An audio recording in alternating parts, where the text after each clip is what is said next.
नाजरीन अस्सलाम वालेकुम। IND टुडे न्यूज में आपका खैर मकदम करते हैं।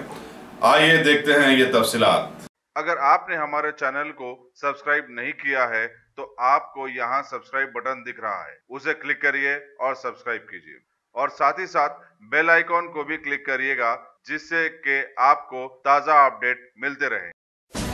पुलिस मुशीराबाद कवादीगुड़े के कमसिन तालिब इल्म की खुदकुशी के केस की तहकीकात कर रही है। तफसीलात के मुताबिक लिटिल फ्लावर स्कूल कवादीगुड़े में 7वीं जमात के तालिब इल्म महेश ने घर में फांसी लेकर खुदकुशी कर ली।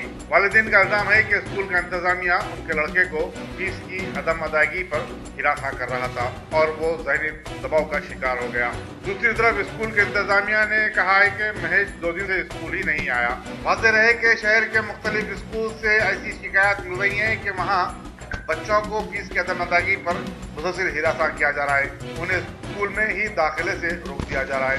In today district education officer Hyderabad Rangareddy और दूसरे अरबाब मजाज से अपील करता है कि वो इन स्कूलों के खिलाफ सख्त कार्रवाई करें।